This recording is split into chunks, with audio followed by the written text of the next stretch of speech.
Good morning, and welcome to day 3 of the Sabrina Slims Sew-Along. Today's video covers the construction of the welt pocket. We will also be sewing up our side seams, but that is not covered in the tutorial.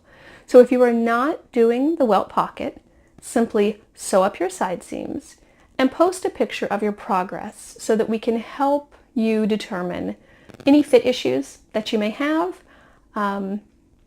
Take into consideration that adding the waistband greatly alters the way that the pants fit. So if you feel like they're not fitting correctly, kind of pull up on the waistline just a bit in a way that would mimic the waistband, and that may help you see how they will fit better tomorrow when we attach the waistband. So go ahead and add your pocket or sew up your side seams, post your progress photo, and I'll see you tomorrow for adding the waistband. So today we will begin by preparing our pants for our welt pocket. I have all of the pieces that I need for that laid out on here on the table. I have my back leg pieces, 2 mirror imaged pieces from the floral velvet you see here. The welt pocket pattern piece will also be cut from the same fabric as your pants, so also I'm using the floral velvet for the smaller pocket piece. 4 fusible interfacing, medium to lightweight fusible interfacing, and the pocket bag, which is the large pocket pattern piece, will be cut from a woven, and I have chosen a very lightweight woven that will be less noticeable and less bulky as a pocket.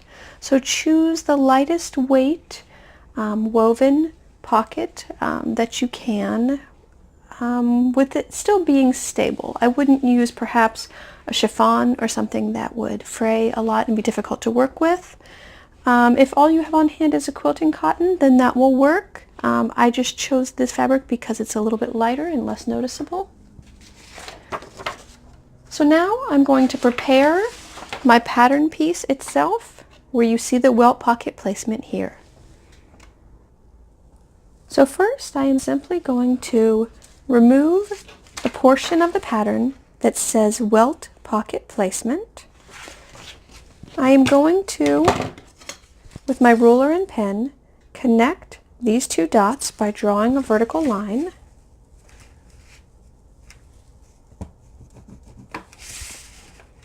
And the 2 on the other side as well. Now, something that I've already done that is impossible for you to see on camera is that I have used 2 pieces of this large packing tape, and I've placed a piece of tape here and again one on the back to help stabilize my pattern when I cut this out. So it just helps to make it a little bit more stable. So now I am going to make a small cut just to get myself started, and I am going to cut along the red dotted line on the top and the bottom.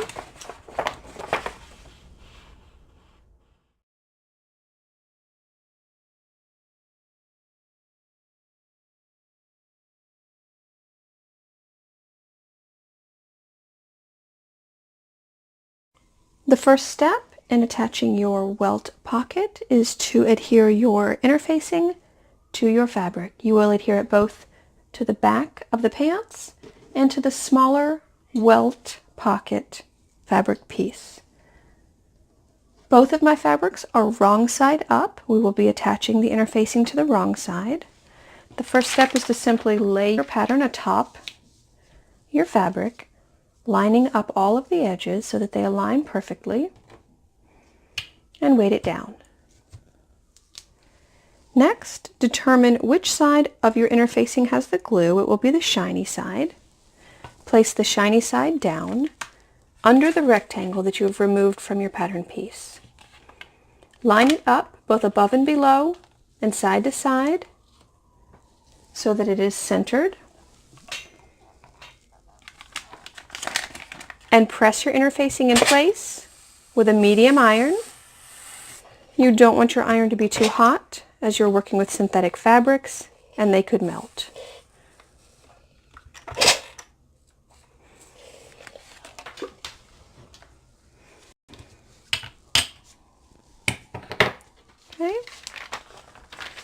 You have adhered your interfacing, and now you will flip your pattern piece over so you are looking at the right side of the fabric. Align your pattern piece up again so that all of the edges align perfectly, and weight it down. Now we'll take a look at our smaller welt pocket fabric piece. We will be attaching it to the wrong side. Again, shiny side down. About a ½ inch below the top of the fabric, centered, right about there.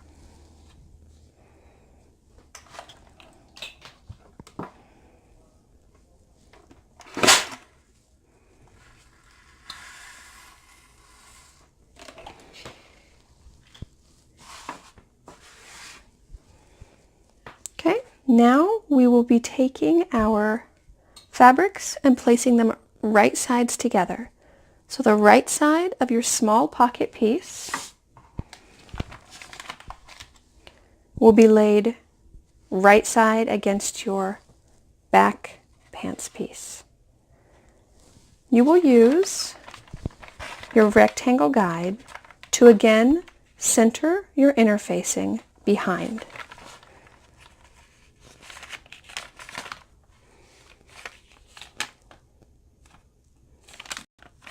Make sure that it is centered above and below and side to side.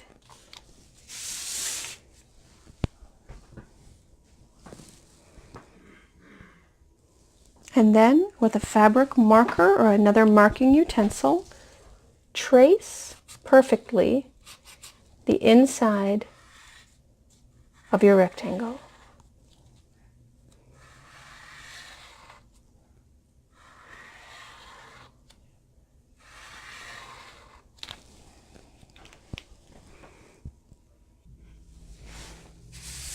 Slide your pattern piece back and pin in place.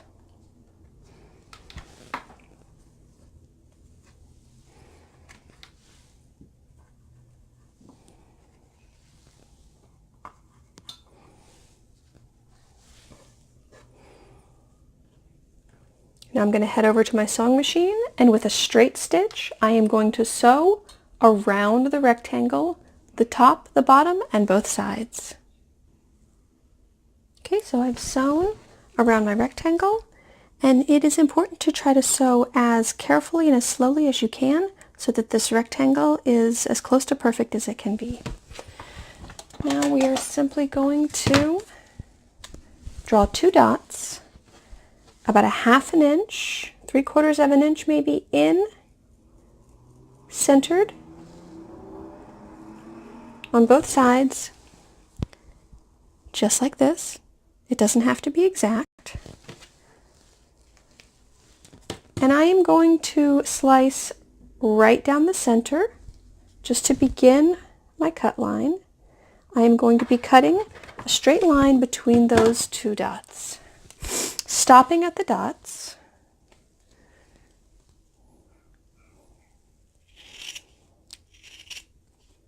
centered between the 2 purple lines. There's the lines of stitching that you see here, stopping at the dots. Now I'm going to cut from the dot toward the corner, up and down like a Y, clipping as close to the corner as I can without cutting through my stitching.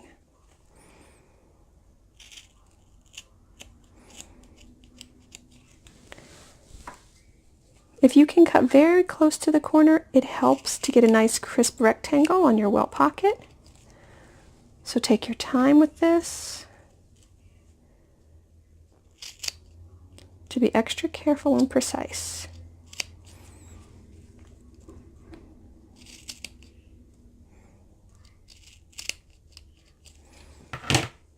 Okay, so now we have it cut, and I'm going to meet you over at the ironing board.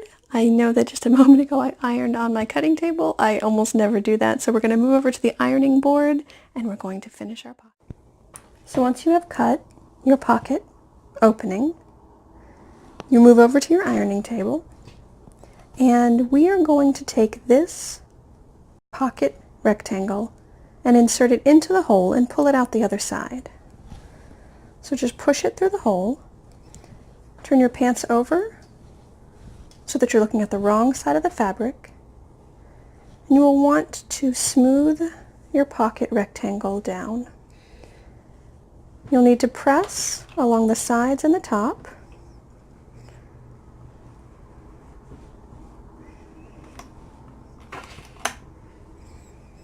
And if the fabric is difficult to work with and it keeps shifting around, I like to use a little bit of spray starch.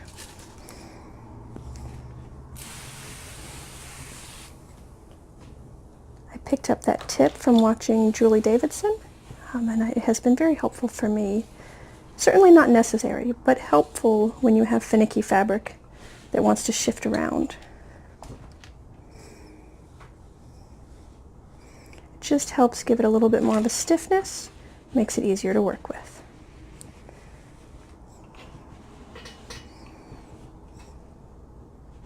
If the corners aren't nice, tight, right angles, simply tug on the side a little bit, press the corner. Once you have your rectangle pressed and you have a nice sharp rectangle, the next step will be to fold your pocket up and press this seam allowance down.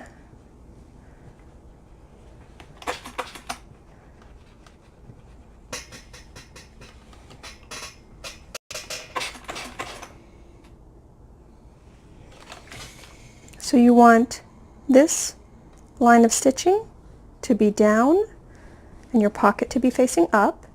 Now we're going to fold our pocket back down a little bit more than halfway, leaving a small portion facing up, just enough to cover the rectangle opening, and press again.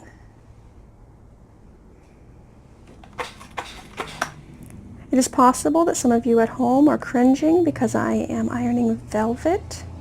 I don't have a lot of experience working with velvet, and I have not ironed it in the past. I have my iron set on medium, and it has not melted the fabric and does not seem to be affecting the softness of the nap or the direction of the nap. So fingers crossed that ironing this velvet is okay. So now we are going to flip our pants over to the right side and take a look at your welt pocket. It's really coming together. You can see the opening here and that your hand will go in there. Now the next step is going to be to fold back the edge of the pants fabric, revealing the pocket below. I like to pin the fabric out of the way so that it's easier for me to see what I'm working with. And you can see here that we have a little triangle right here. And this is where we will be sewing. We are going to be tacking down this triangle. We're going to be sewing from just below the triangle, above and back on the pocket side of the fabric. You do not want to catch the pants side of the fabric in your stitching, but you do want to stitch as closely to the pants as you can without catching it. We'll be doing that to both sides of the pocket. So for the other side, again, fold back the pants fabric, pin to secure, and stitch down the triangle starting from below, so up and back. And now that you have stitched both triangles down to the pocket, you can flip your pants pieces back, and we're going to turn it again wrong side up. I'm going to give it another quick press. I cannot stress enough the importance of pressing thoroughly and often when you're doing a welt pocket. It really helps it to come out smooth and crisp. So now I have my pocket bag fabric here, and I'm going to lay it right side down on top of my pocket with the top of the pockets lining up, and I'm going to stitch or serge from one side to the other, only the two pocket fabrics and not the pants. You have now serged across the top of your pocket. Next, simply grab the bottom of your pocket bag and pull it down. You will want to have the serger seam facing down and this seam from our previous line of stitching facing up, and you will press them away from each other and flat. Just like that. Now you'll want to grab the bottom two corners of your pocket bag and you will want to line them up with the two corners on the bottom of your pocket. Just like that. And you will want to serge or stitch along this seam here. Okay, so you've serged along this seam. Now just fold the pocket bag down, press it flat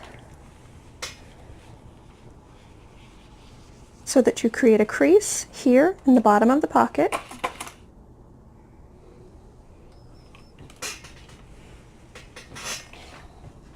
And the last step is simply going to be to serge close the sides of the pocket. You will lift up this portion and you will serge only the pocket itself from the top down to the bottom on both sides. So now that you've sewn the side seams of your pocket, you're all done. You can turn it over and admire your work. The opening of your pocket here. So if you're choosing to add the welt pocket to your Sabrina Slims, I hope that you found this tutorial helpful.